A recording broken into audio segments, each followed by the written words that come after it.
प्रिय विद्यार्थी मित्रांनो, आपली पीवायक्यू ची सिरीज सुरू आहे। चॅप्टर बघतो आहोत रोटेशनल डायनेमिक्स आणि त्याचा आज 2024 चे पीवायक्यू प्रिव्हियस इयर क्वेश्चन त्याचा पार्ट 5 म्हणजेच 5वा भाग आपण बघतो आहोत। आता ह्या पीवायक्यू सिरीजने काय होणार आहे तर आपल्याला सगळ्यात महत्त्वाचं पीवायक्यू रिपीट होतात आणि त्यामुळे आपल्याला ह्या पीवायक्यू सिरीज मध्ये कोणते प्रश्न रिपीट झाले, कोणत्या प्रश्नांवर भर द्यायचा, रेग्युलरचा अभ्यास करताना कशा प्रकारचे प्रश्न सीईटीला विचारले जातात, म्हणजे रेग्युलर बरोबर सीईटीचा अभ्यास करण्यासाठी या सिरीजचा आपल्याला उपयोग होणार आहे। आणि रोज थोडे थोडे 5-5, 10-10 प्रश्न करणं सोपं आहे आणि म्हणून आपण तेवढेच एका भागात घेतो, म्हणजे रोजच्या रोज तुम्हाला अभ्यास करायला पण त्याचा उपयोग होणार आहे। आणि ह्या सगळ्या हेतू डोळ्यापुढे ठेवून ही पीवायक्यू ची सिरीज आपण सुरू केलेली आहे। मी दीपाली कुलकर्णी देशमुख माझ्या विंग्स ऑफ फिजिक्स या चॅनलमध्ये आपल्या सगळ्यांचं मनपूर्वक स्वागत करते आणि वेळ न घालवता आपण सुरू करूयात। प्रश्न पहिला आपण बघूयात की जो सीईटी 2024 ला विचारला गेला आहे। मग प्रश्न असा आहे बघा, the power P is supplied to a rotating body. आता अशी रोटेटिंग बॉडी आहे आणि तिला पॉवर P ही पॉवर पुरवलेली आहे। मग पुढे म्हटलंय बघा, rotating body having moment of inertia capital I, त्याचा मुवमेंट ऑफ इनर्शिया आय आहे, अँग्युलर ऍक्सिलरेशन हे अल्फा आहे and its instantaneous angular velocity omega. आपल्याला त्याची instantaneous angular velocity ओमेगाचा फॉर्म्युला मिळवायचा आहे। ऑप्शन तुम्हाला ए दिलेला आहे P into bracket I alpha raise to -1, B option आहे P raise to -1 into bracket I alpha raise to -1, C आहे बघा P alpha raise to -1 into I आणि डी आहे P I अल्फा। मग आता आपल्याला पॉवरचा फॉर्म्युला माहिती आहे, काय बघा पॉवरचा फॉर्म्युला, तर it is the scalar product or dot product of vector tau and vector omega. Tau is the torque आणि ओमेगा अँग्युलर वेलॉसिटी, इथे त्याला म्हणायचं इन्स्टंटेनियस अँग्युलर वेलॉसिटी। हा प्रश्न सीईटी 2020 ला सुद्धा विचारलेला आहे। मग आता बघा आपल्याला असं माहिती असतं की याला म्हणूयात आपण इक्वेशन नंबर 1 आणि दुसरं टो बरोबर आय अल्फा। मग आता आपल्याला ह्या ओमेगा साठी फॉर्म्युला मिळवायचा आहे, म्हणून आपण हे 2 नंबरचं इक्वेशन 1 मध्ये टाकलं, या टो ची किंमत आय अल्फा टाकली आणि ओमेगा साठी आपण इक्वेशन अरेंज केलं, omega that is equal to P divided by I into alpha, आणि यालाच आपल्याला काय लिहिता येतं P into I alpha raise to -1, की जो करेक्ट ऑप्शन काय आहे ए आहे। या पद्धतीने सोडवायचं आहे आणि हा ओमेगाचा अजून एक formula in terms of power तयार झाला, P into bracket I alpha raise to -1। Directly learn केलं तर एवढं सोडवायची गरज नाही, समजलं।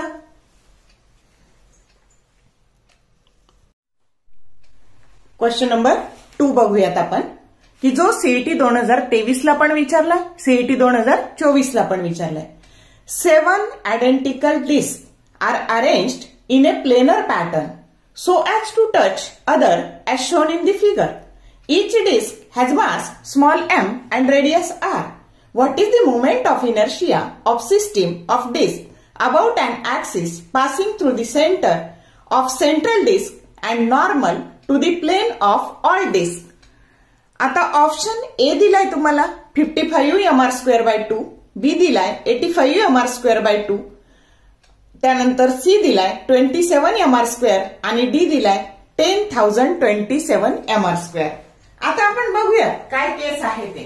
तर आता बघा बरं, आकृती तुम्हाला दाखवली आहे, तर अशा 7 डिस्क आहेत, 1 2 3 4 5 6 आणि 7 अशा फिगर मध्ये अरेंज केलाय।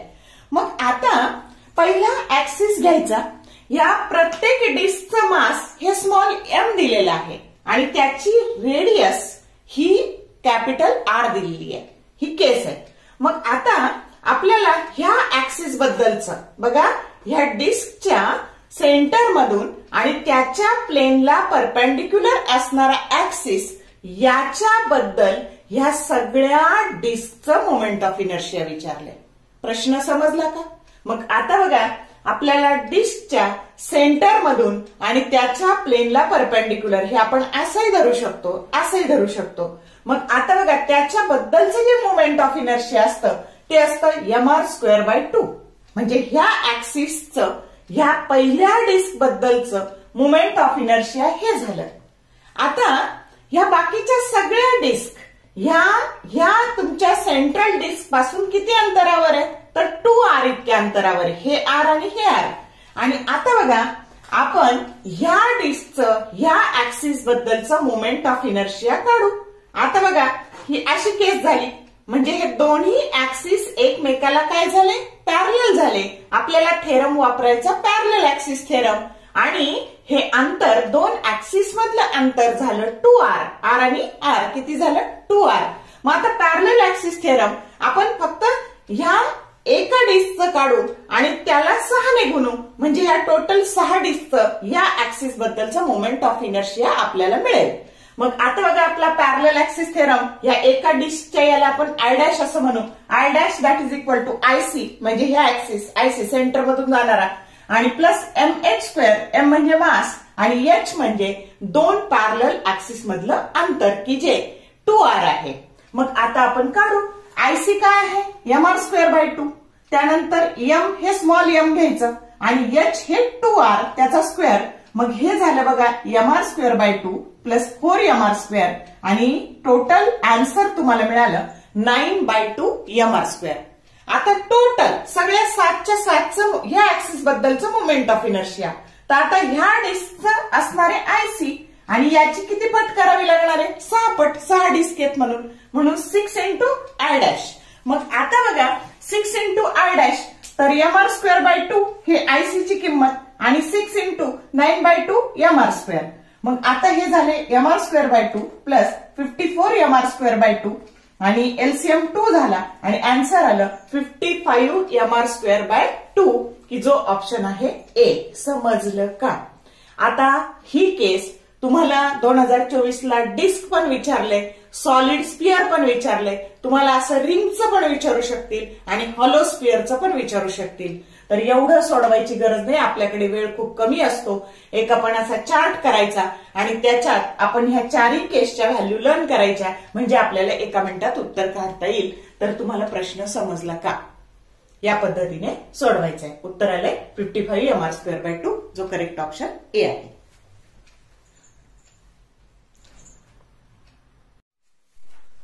क्वेश्चन नंबर 3 आहे बघा. 7 identical solid spheres, each of mass capital M and radius capital R are arranged as shown.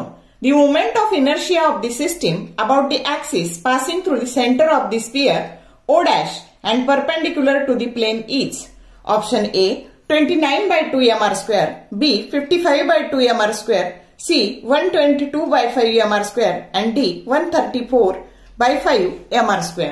तर आता बघा मगाचीच केस आहे, फक्त फरक एवढा आहे की मगाशी डिस्क होत्या आणि आता ही तर सॉलिड स्पियर घेतलेले. मी सांगितलं 4 गोष्टीसाठी ह्या केस विचारू शकतात. तर आपण डिस्क पाहिलंय, आता सॉलिड स्पियर बघतोय. आणि कमेंट बॉक्स मध्ये तुम्ही घ्यायचंय बघा रिंग घ्यायची आणि नंतर घ्यायचं आहे हॉलो स्पियर, आणि अशा ह्या चारींचे मोमेंट ऑफ इनर्शिया तुमचे ह्या ऍक्सिस बद्दल तयार होतील. कळलं का?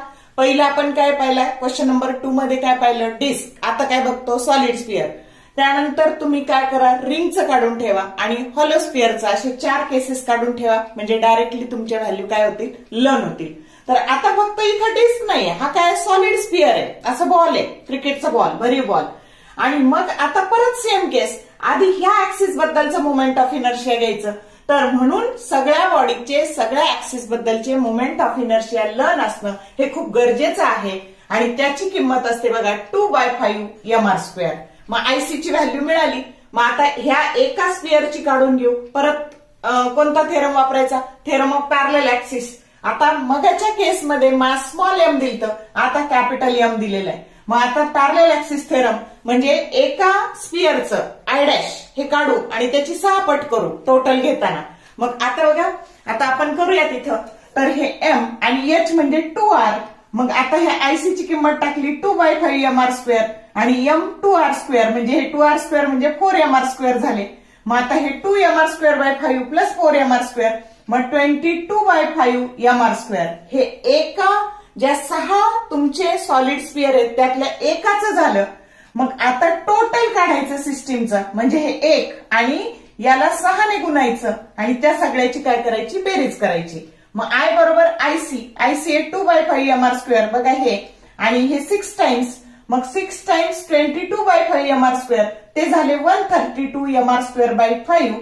टोटल एलसीएम 5 काढला आणि हे 2 आणि हे 132 म्हणजे 134 mr²/5, की जो करेक्ट ऑप्शन डी आहे. कळलं का?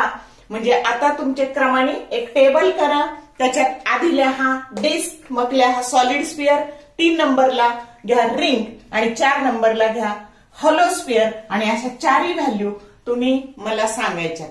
पैकी 2 मी सांगितल्या, 2 तुम्हाला होमवर्क. कळलं का? असं सोडवायचंय. तर हा 28 एप्रिल 2024 शिफ्ट 2 ला आलेला आहे, म्हणजे थोडक्यात पीसीबी सेक्शन होते तेव्हा आलेला आहे. ओके. क्वेश्चन नंबर 4 आहे बघा. 3 rods of equal length capital L and equal mass capital M are connected as shown. The system is rotated such that the rod B is the axis of rotation and the moment of inertia of the system is option A ml²/6, option B ml²/3, option C twice ml²/3 and option D 4 ml²/3. आता ही जी system आहे, इथे 3 rod आहेत, याची length L आहे तिन्ही रॉडची, आणि ह्या axis of rotation बद्दल ह्या तिन्हीचं टोटल सिस्टीमचं मोमेंट ऑफ इनर्शिया आपल्याला काढायचंय. मग आता हा बी रॉड आहे ना, तर तो ऍक्सिस ऑफ रोटेशन वरच आहे आणि म्हणून त्याचं distance from axis of rotation 0 आहे, म्हणून ह्या ऍक्सिस बद्दल बी रॉडचं मोमेंट ऑफ इनर्शिया हे 0 येणार आहे. आणि आय ए हा जो रॉड आहे त्याच्यासाठी हा जो ऍक्सिस आहे तो त्याच्या सेंटर मधून पास होतो आणि त्याच्या प्लेनला परपेंडिक्युलर आहे. त्याच्याबद्दलचं मोमेंट ऑफ इनर्शिया असतं ml²/12 आणि सी ची सुद्धा सेम केस आहे, म्हणजे सी चं मोमेंट ऑफ इनर्शिया सुद्धा तसंच आहे ml²/12.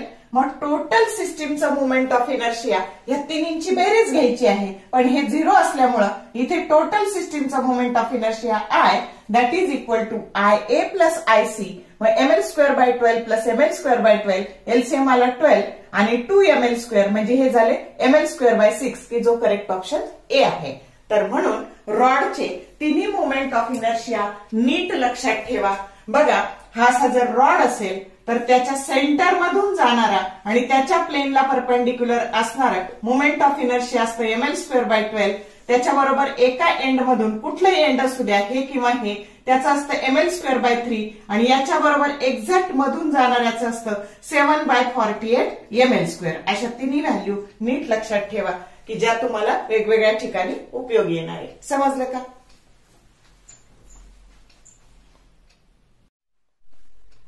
क्वेश्चन नंबर 5 आहे बघा. A disc of mass capital M and radius capital R is rolling down an inclined plane without slipping. The angle of inclination of the plane with horizontal is theta. The ratio of its acceleration to its velocity is. आता given काय काय बघा. A हे acceleration आहे, G acceleration due to gravity, H height of the inclined plane, K radius of gyration आणि R radius of the disk. आता हे 4 options तुम्हाला दिलेले आहेत. मग आता आपल्याला थोडक्यात काय घ्यायचंय, तर डिस्क आहे आणि ही disc that is rolling without slipping आहे. मग आता आपल्याला त्याचा रेशो घ्यायचा आहे. कशाचा? Acceleration to velocity. मग आता बघा ऍसिलरेशन किती असतं. मग आता बघा जेव्हा रोलिंग विदाउट स्लिपिंग, तर त्याच्यासाठी ऍसिलरेशनची व्हॅल्यू असते, फॉर्म्युला असतो 2 नंबरच्या व्हिडिओत हा सगळा चार्ट मी दिलेला आहे बघा. तर ऍसिलरेशन असतं G sin θ divided by 1 + k²/r² आणि व्हेलॉसिटीचा फॉर्म्युला असतो √2gh डिवायडेड बाय 1 + k²/r². आता फक्त याला रिअरेंज करायचंय आपल्याला. मग आता याला भागिले उलट गुणिले केलं आपण. G sin θ 1 + k²/r² into √1 + k²/r² divided by twice GH. आता एक G काय झालं, कॅन्सल झालं आणि इथं काय राहिलं √g. तसंच इथं एक 1 प्लस के स्क्वेअर आर स्क्वेअर इथून कॅन्सल झालं आणि इथं काय राहिलं under root of 1 plus K square by R square. मग आतमध्ये काय शिल्लक राहिलं तर हे अंडर रूट ऑफ जी शिल्लक राहिले साइन थिटा जसंच्या तसं. त्यानंतर under root of 1 plus K square by R square आणि हे अंडर रूट ऑफ 2h. आता फक्त याला व्यवस्थित लिहिलं sine theta under root of हे सगळ्याला एकत्रित अंडर रूट घातलं g divided by 2h into bracket 1 plus K square by R square. हा जो करेक्ट ऑप्शन ए आहे. या पद्धतीने सोडवायचा आहे. क्वेश्चन नंबर 6 आहे बघा. An inclined plane makes an angle of 30 degree with the horizontal. A solid sphere rolling down this inclined plane from rest without slipping has a linear acceleration. G is acceleration due to gravity and sin 30 that is equal to 0.5. Option A 2g by 3, B 5g by 14, C g by 3 and D 5g by 7. आता काय बघा तर हा inclined plain आहे आणि त्याने ह्या हॉरिझॉन्टलशी हा जो थीटा अँगल आहे हा किती केलेला आहे तर तो 30 डिग्री केलेला आहे. त्याच्यानंतर एच ही हाईट आहे आणि तुम्हाला काय दिलंय तर कोण रोलिंग डाऊन आहे तर सॉलिड स्फिअर रोलिंग डाऊन आहे आणि त्याचं आपल्याला काढायचंय लिनियर ऍसिलरेशन ए. मग लिनियर ऍसिलरेशनचा फॉर्म्युला असतो g sine theta divided by 1 plus K square by R square. आता सॉलिड स्फिअर साठी तुमच्या टेक्स्ट बुक मध्ये सगळ्या के स्क्वेअर बाय आर स्क्वेअरच्या व्हॅल्यू दिलेल्या आहेत आणि सॉलिड स्फिअर साठी ती व्हॅल्यू आहे 2/5 आणि साइन 30 इथं जो अँगल आहे थिटा तर तो 30 डिग्री आहे. मग आता g into sine 30 degree 1 plus K square by r स्क्वेअरची व्हॅल्यू आपण टाकली 2/5. मग हे झाले 7/5 आणि ही साइन 30 ची किंमत तुम्हाला दिलेली आहे 0.5. आता जेव्हा जेव्हा सीईटीला 0.5 येईल ना बाळांनो तर ते नेहमी 1/2 करून घ्यायचं आणि 0.25 येईल ना तर ते 1/4 करायचं म्हणजे कॅल्क्युलेशन सोपं होतं. मग हे 0.5 ची किंमत आपण 1/2 टाकली म्हणजे हे g/2 झाले divided by 7/5 that is nothing but g/2 into 5/7 that is 5g/14 की जो करेक्ट ऑप्शन काय आहे बी आहे. म्हणजे जेव्हा सॉलिड स्फिअर असा रोलिंग विदाउट स्लिपिंग होतो आणि हा अँगल 30 डिग्री असतो तेव्हा त्याचं लिनियर ऍसिलरेशन असतं 5g/14. समजलं का असं सोडवायचं आहे.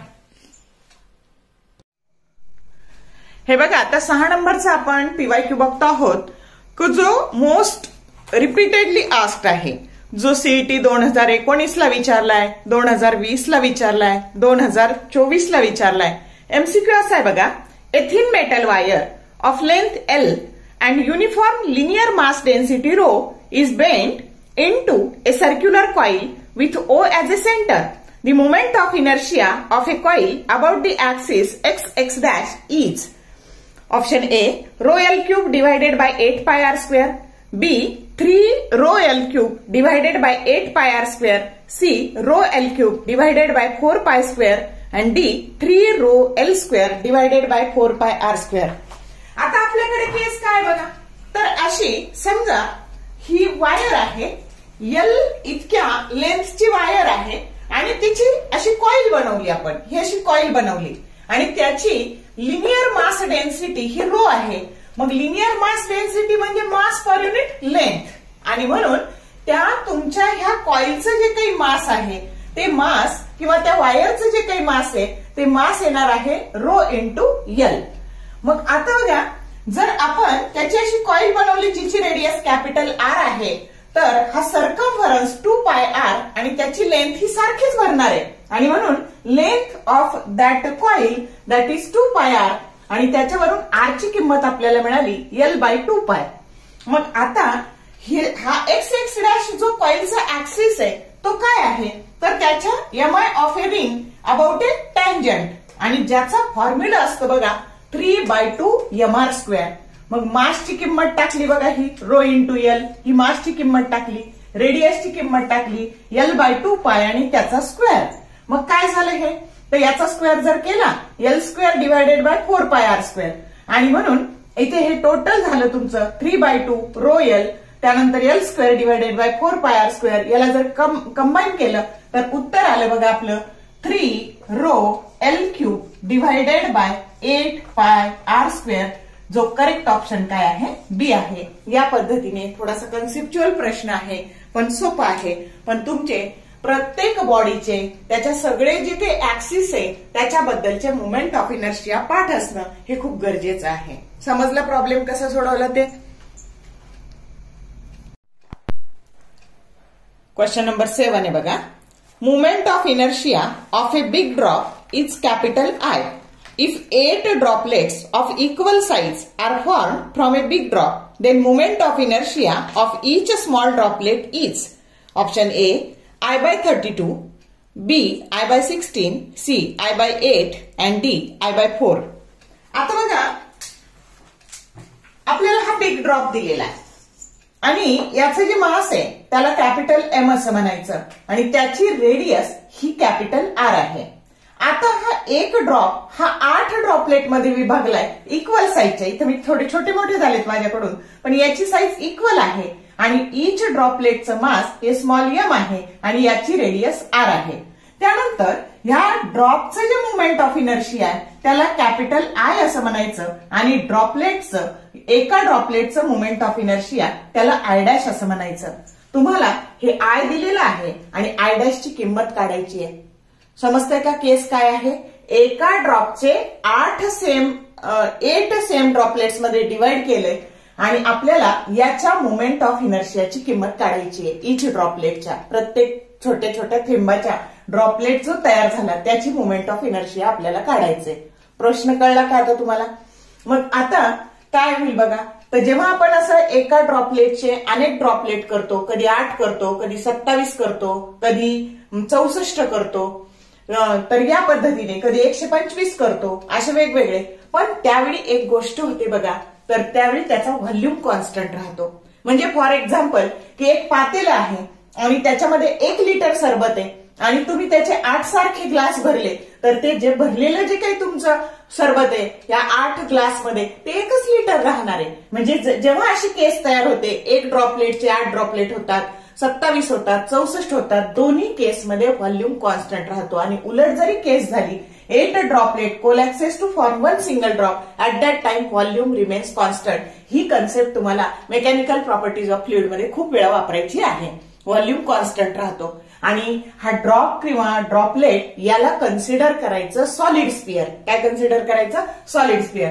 मग आता बघा, तर ह्या एका ड्रॉपचं जे मुवमेंट ऑफ इनर्शिया आहे, तर सॉलिड स्पियरचं मुवमेंट ऑफ इनर्शियाचा फॉर्म्युला असतो 2/5 mr². याला म्हणून इक्वेशन नंबर 1. आता आपण हे आर आणि हे आर याच्यामध्ये रिलेशन शोधून काढू. त्याच्याकरता volume of 8 droplets that is equal to volume of 1 single drop. मग या ड्रॉपलेटचा जो व्हॉल्यूम आहे तो येणार आहे 4/3 πr³. ते 8 आहेत म्हणून 8 ने गुणलं, हा एकच आहे आणि याच्या व्हॉल्यूमचा फॉर्म्युला येणार आहे 4/3 πr³. 4/3 π 4/3 π कॅन्सल झालं. 8r³ that is equal to r³. दोन्ही बाजूचं क्यूब रूट घेतलं, मग इथं 2r बरोबर r आलं आणि स्मॉल r म्हणजे ह्या ड्रॉपलेटच्या रेडियसची किंमत r/2 मिळाली. ती पुढे वापरायची आपल्याला. आता बघा, ह्या सिंगल ड्रॉपलेटचे जे मुवमेंट ऑफ इनर्शिया आहे त्याला म्हणायचं आय डॅश आणि ते आलं 2/5. m हे त्याचं मास आणि r त्याची रेडियस r². मग याला म्हणा इक्वेशन नंबर 2. आता इथं आपल्याला काय करायचं, तर आय डॅश भागिले आय करायचं. मग इथं 2/5 mr² डिवायडेड बाय 2/5 mr² असं जर केलं तर हे 2/5 काय झालेले, कॅन्सल झालेले आणि mr² divided by small m into small r² divided by capital M into capital r² हे शिल्लक राहिलेले आहे.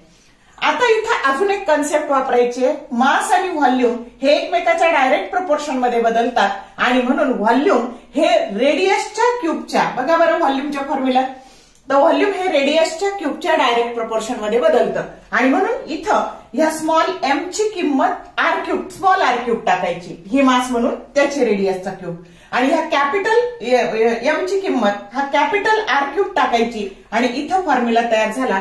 हे r⁵ इंटू r⁵ r⁵ आणि इथं कॅपिटल r⁵. मग आता काय झालं, r डिवायडेड बाय r⁵. या r ची किंमत r/2 टाकली, r कॅन्सल झाले आणि 1/2 चा 5th घात तिथं तयार झाला आणि हे जर सोडवलं तर ते आलं 1/32.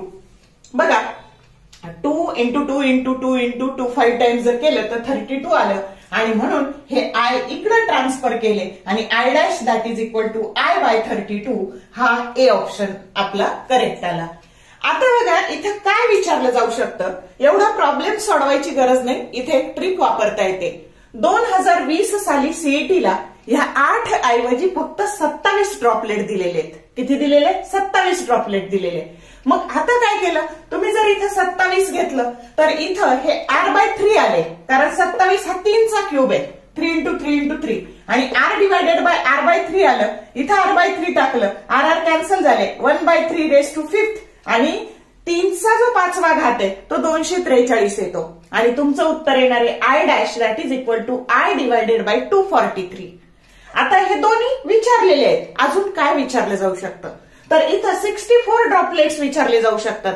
मग 64 जर घेतले तर तो 4चा क्यूब आहे, म्हणजे इथं फक्त R that is equal to R/4 येणार आणि इथं पण R/4 घेतलं तर 1/4, 4चा 5वा घात येणार आहे तुमचा 1024 आणि तुमचं उत्तर येणार आहे I dash that is equal to I divided by 1024.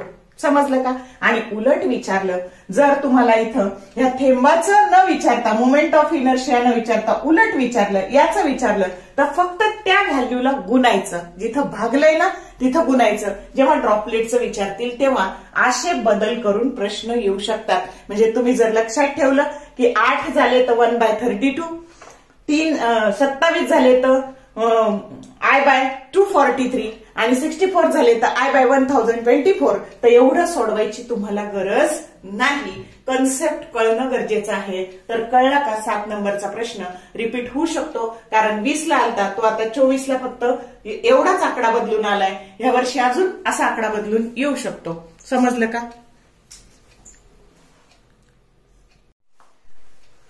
Next question number 8 आहे बघा. 2 identical rings of same mass and radii are revolving, first around its own diameter and second about tangential axis in its own plane. Both of them have same rotational kinetic energy. The ratio of angular velocity of second ring to that of the first ring is option A 3:1, option B √3:1, C 1:√3 and D 1:3. आता 2 ring आहेत बघा, तर ह्या कशा आहेत तर identical आहे, त्यांचं मास आणि रेडियस, ही पहिली रिंग आणि ही दुसरी रिंग, त्याचं मास आणि रेडियस सेम आहे आणि पहिलीचं moment of inertia about its diameter, तर ते असतं mr²/2. m हे त्याचं स्मॉल, m हे त्याचं मास आणि r ही त्याची रेडियस. आणि दुसऱ्या रिंगचं मोमेंट ऑफ इनर्शिया तुम्हाला दिलेलं आहे बघा, तर second about tangential axis in its own plane आणि त्याची व्हॅल्यू असते 3/2 mr². परत m हे मास आणि r². आणि त्यानंतर तुम्हाला दिलंय दोन्हीची रोटेशनल कायनेटिक एनर्जी ही सेम आहे आणि याच्या अँग्युलर व्हेलॉसिटीचा याच्या अँग्युलर व्हेलॉसिटीशी, म्हणजे याची अँग्युलर व्हेलॉसिटी याला म्हणू आपण ω2 आणि याच्याला म्हणू ω1. तुम्हाला ω2/ω1 चा रेशो विचारलाय आणि दिलाय काय, दोन्हीची कायनेटिक एनर्जी सेम आहे. कायनेटिक एनर्जीचा फॉर्म्युला असतो ½I1ω1², म्हणजे ऍक्च्युअली असतो ½I⍵², पण याच्यासाठी लिहिणार आपण I1ω1² आणि याच्यासाठी लिहिणार ½I2ω2². आता बघा या दोन्ही बाजूचे हे हाफ ऑफ गेले, हे हाफ आणि हे हाफ गेले. त्यानंतर आपण ह्या I1 ची ही किंमत इथे टाकून दिली आणि हे ω1², इथे या I2 ची किंमत टाकली आणि ω2², परत हे 2 आणि हे 2 पण गेले आणि म्हणून काय शिल्लक राहिलं, परत हे m आणि r², हे m r² गेलं, ω1² that is equal to 3 into ω2² एवढं शिल्लक राहिलं. मग ω2² divided by ω1² that is equal to 1/3. पण आपल्याला काय काढायचंय, ω2/ω1, म्हणजे उत्तर आलं 1/√3 आणि म्हणून ratio of angular velocity of second ring to the first ring, angular velocity of first ring that is equal to 1/√3. की जो करेक्ट ऑप्शन काय आहे, सी आहे. या पद्धतीने सोडवायचे.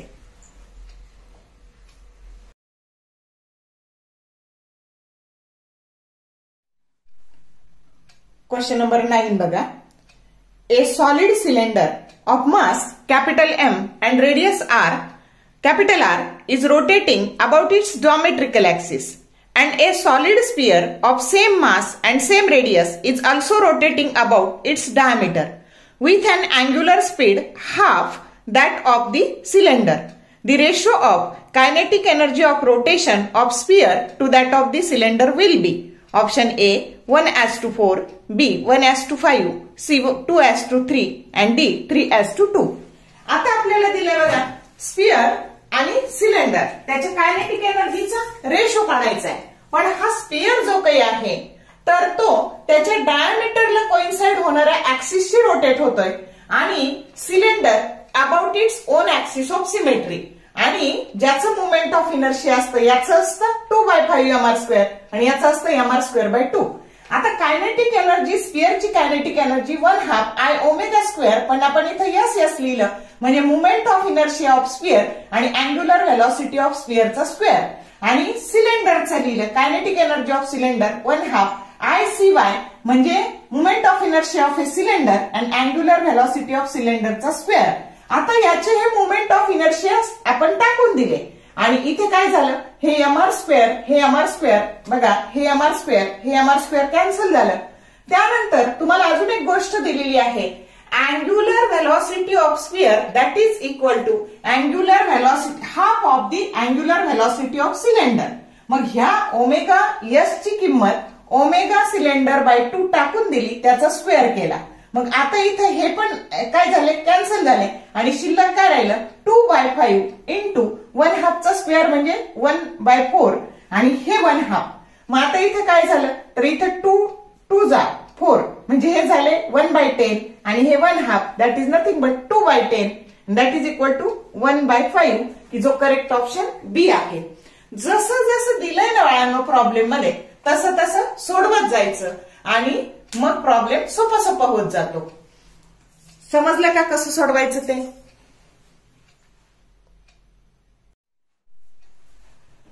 तर बघा आजच्या या पार्ट 5 मध्ये आपण एकूण 9 प्रॉब्लेम पाहिले आणि त्याच्यामध्ये बऱ्याचशा ट्रिक पण आपण पाहिल्या. मग दिवसभरात एवढे 8-9 प्रॉब्लेम प्रत्येक विषयाचे तुम्ही केले की तुमचं काम सोपं होत जाणार आहे आणि म्हणून रेग्युलरच्या अभ्यासाबरोबर सीईटीचा अभ्यास पण करा. All the best for your study and thank you for watching this whole video.